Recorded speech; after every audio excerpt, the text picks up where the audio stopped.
आज हम बात करेंगे रदरफोर्ड के न्यूक्लियर मॉडल ऑफ एटम की, जो स्ट्रक्चर ऑफ एटम चैप्टर में बहुत इंपॉर्टेंट टॉपिक है।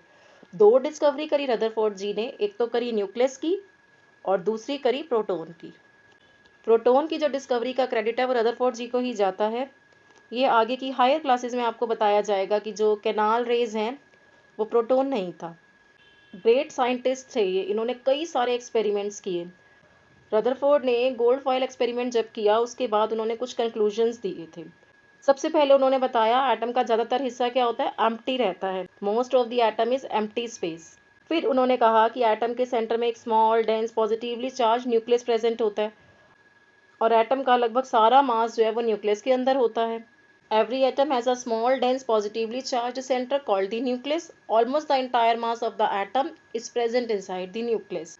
Negatively charge electrons revolve around nucleus in circular paths. Next इन्होंने बताया कि जो इलेक्ट्रॉन्स हैं वो न्यूक्लियस के चारों ओर घूमते रहते हैं सर्कुलर पाथ्स में। फिर इन्होंने कहा कि the size of nucleus is extremely small compare to the size of atom. अगर हम एटम के साइज से कंपेयर करें न्यूक्लियस के साइज को तो न्यूक्लियस का साइज क्या है, बहुत स्मॉल है। ये मॉडल बड़ा ही इंटरेस्टिंग था। पहली बार ऐसे कोई साइंटिस्ट आए थे रदरफोर्ड जी जिन्होंने हमें न्यूक्लियस के बारे में बताया।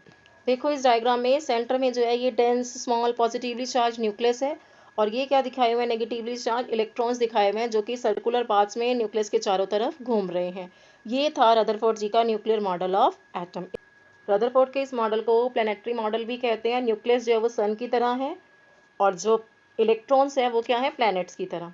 अब कैसे पता चला रदरफोर्ड जी को कि इलेक्ट्रॉन घूम रहा है, ये कैसे इन्होंने देखा, जबकि थॉमसन ने क्या कहा था, जे थॉमसन ने कहा था इलेक्ट्रॉन तो काजू किशमिश की तरह जड़ा हुआ है। रदरफोर्ड ने अल्फा स्कैटरिंग एक्सपेरिमेंट करके देखा। स्कैटर मतलब बिखरना, बिखर जाना। अल्फा स्कैटरिंग एक्सपेरिमेंट से उन्हें ये तो समझ आया कि एटम के सेंटर में पॉजिटिव चार्ज होता है और ये भी क्लियर हुआ उन्हें कि एटम के अंदर नेगेटिव चार्ज भी प्रेजेंट है। पॉजिटिव और नेगेटिव चार्ज एक दूसरे को अट्रैक्ट करेंगे। उन्हें ये भी क्लियर हुआ कि एटम के सेंटर में जो पॉजिटिव चार्ज है वो भारी है इलेक्ट्रॉन से, और ये पॉजिटिव चार्ज जो सेंटर में है वो क्या करेगा, इलेक्ट्रॉन को अपनी तरफ खींचने का काम करेगा। जब ये पॉजिटिव चार्ज है इलेक्ट्रॉन्स को अपनी तरफ खींचने का काम करेगा तो एक यहाँ फोर्स लग रही है। कौन सी फोर्स है, सेंट्रीपिटल फोर्स। और इसी सेंट्रीपिटल फोर्स की वजह से इलेक्ट्रॉन्स जो हैं वो सर्कुलर पाथ में घूम रहे हैं। क्वेश्चन ये उठता है कि अगर इलेक्ट्रॉन्स न्यूक्लियस के अराउंड घूम रहे हैं तो फिर एटम स्टेबल कैसे हुआ, इसे मैं डिटेल में बताती हूँ। यहीं से रदरफोर्ड के मॉडल की लिमिटेशन शुरू होती है। ड्रॉबैक और limitation of Rutherford's model of atom. Drawback और लिमिटेशन मीन्स क्या कमी रह गई थी रदरफोर्ड मॉडल ऑफ एटम में। Couldn't explain the stability of atom. Atom की स्टेबिलिटी को नहीं एक्सप्लेन कर पाए रदरफोर्ड जी। इसे ध्यान से समझना बेटा। यहाँ According to Maxwell theory, an accelerating charge continuously emits energy in the form of radiation. Maxwell आए जो कि रदरफोर्ड के स्टूडेंट थे। इन्होंने मैक्सवेल थ्योरी दी। इन्होंने कहा कोई भी चार्ज पार्टिकल अगर सर्कुलर पाथ में मूव करता है तो वो कंटिन्यूसली एनर्जी लूज करता जाता है in the form of radiation. देखो ये इलेक्ट्रॉन है, ये सर्कुलर पाथ में मूव कर रहा है। यहाँ आया होगा तो यहाँ डायरेक्शन चेंज हुई होगी, फिर यहाँ आया इधर डायरेक्शन चेंज हुई, फिर इधर मूव कर रहा है तो यहाँ डायरेक्शन चेंज हुई। किस तरीके से ये सर्कुलर पाथ में मूव कर रहा है, हर बार इसकी डायरेक्शन क्या हो रही है, चेंज हो रही है। अब लगातार अगर डायरेक्शन चेंज हो रही है तो इसका मतलब वेलोसिटी भी चेंज हो रही है। हम मोशन चैप्टर में पढ़ चुके हैं। वेलोसिटी क्या होती है, वेलोसिटी होती है स्पीड प्लस डायरेक्शन। अगर किसी की डायरेक्शन चेंज हो रही है इट मीन्स उसकी वेलोसिटी भी चेंज हो रही है। अगर वेलोसिटी चेंज हो रही है तो इसका मतलब वो पार्टिकल क्या कर रहा है, एक्सेलरेट कर रहा है। और सर्कुलर मोशन में ये एक्सेलरेशन हमेशा सेंटर की तरफ होती है। जब चार्ज पार्टिकल लगातार एक्सेलरेट कर रहा है तो एनर्जी क्या हो रही है, लॉस हो रही है। एनर्जी लॉस हो रही है इट मीन्स लगातार उसकी एनर्जी क्या हो रही है, खत्म हो रही है। और एनर्जी लूज करने के बाद धीरे धीरे न्यूक्लियस के और पास आते जाएंगे इलेक्ट्रॉन्स। न्यूक्लियस भी क्या है, न्यूक्लियस पॉजिटिव चार्ज है जो इलेक्ट्रॉन्स को अपनी तरफ क्या कर रहा है, खींच रहा है। और इलेक्ट्रॉन फाइनली क्या होंगे, न्यूक्लियस के अंदर गिर जाएंगे। जब ये इलेक्ट्रॉन एनर्जी लूज करेगा तो जो इसकी स्पीड है और जो न्यूक्लियस से डिस्टेंस है वो डिक्रीज होता जाएगा। अब इलेक्ट्रॉन क्या कर रहा है, स्पाइरल पाथ को फॉलो कर रहा है।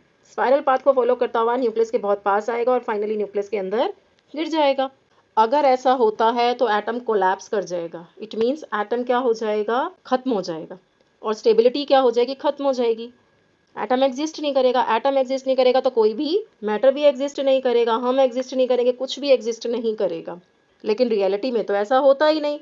रियलिटी में तो एटम स्टेबल होता है। इसका मतलब क्या हुआ कि जो रदरफोर्ड का मॉडल था वो एटम की स्टेबिलिटी को एक्सप्लेन ही नहीं कर पाया, और यही उसकी सबसे बड़ी लिमिटेशन रह गई, क्योंकि मैक्सवेल की थ्योरी आने से रदरफोर्ड के मॉडल की बहुत बड़ी लिमिटेशन हमें पता चली।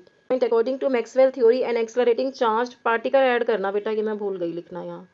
An accelerating charged particle continuously emits energy in the form of radiations। किसकी बात कर रहा है? इलेक्ट्रॉन की, कि वो एक्सलरेट कर रहा है और रेडिएशंस की फॉर्म में एनर्जी एमिट करता जा रहा है। In this model electrons revolve around nucleus in circular path. Circular path में जो इलेक्ट्रॉन्स हैं वो रिवॉल्व करते हैं न्यूक्लियस के चारों तरफ। A revolving electron is constantly changing direction. एक रिवॉल्विंग इलेक्ट्रॉन जो है उसकी कंटिन्यूस डायरेक्शन चेंज हो रही है, so it is always accelerating. Because of this acceleration, electrons should continuously lose energy in the form of radiation. Continuously energy lose करता जाएगा radiation की form में. As the electron loses energy, it should spiral into the nucleus. किसमें fall कर जाएगा? ये nucleus के अंदर. Therefore, the atom should collapse. But this doesn't happen in reality. अब इसके according अगर इलेक्ट्रॉन कंटिन्यूसली एनर्जी एमिट करता जा रहा है तो स्पाइरल पाथ को फॉलो करता हुआ एंड में कहाँ गिर जाएगा? न्यूक्लियस के अंदर गिर जाएगा और एटम क्या हो जाएगा? खत्म हो जाएगा। पर ऐसा होता है नहीं रियलिटी में, तो ये फेल हो गया एक्सप्लेन करने में स्टेबिलिटी ऑफ एटम। क्यों? क्योंकि since atoms are stable in nature, सभी एटम्स क्या है? नेचर में स्टेबल होते हैं। This model fails to explain their stability. एक और लिमिटेशन थी रदरफोर्ड के मॉडल की, इन्होंने इलेक्ट्रॉन्स की एग्जैक्ट अरेंजमेंट ही नहीं बताई, यानी इलेक्ट्रॉन जो हैं वो किस शेल में होते हैं, ठीक है, कितनी एनर्जी है इलेक्ट्रॉन, ये मॉडल नहीं बता पाया। यही कारण था कि बाद में आए नील्स बोहर और उन्होंने रदरफोर्ड के मॉडल को इम्प्रूव करके बोहर मॉडल दिया।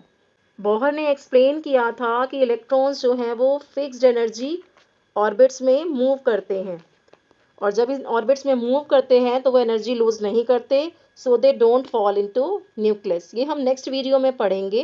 तो आज की वीडियो में हमने क्या पढ़ा? रदरफोर्ड का न्यूक्लियर मॉडल ऑफ एटम, और कैसे मैक्सवेल की थ्योरी से जो रदरफोर्ड का मॉडल है वो गलत साबित हुआ, और ये पता चला कि रदरफोर्ड जी जो है वो एटम की स्टेबिलिटी को एक्सप्लेन नहीं कर पाए। दो क्वेश्चन आपके लिए। What were the main limitations of Rutherford's model of atom? Why can't the Rutherford model explain the stability of an atom? पूरा कंसेप्ट क्लियर हुआ हो? अगर हाँ तो लाइक और शेयर ज़रूर करें।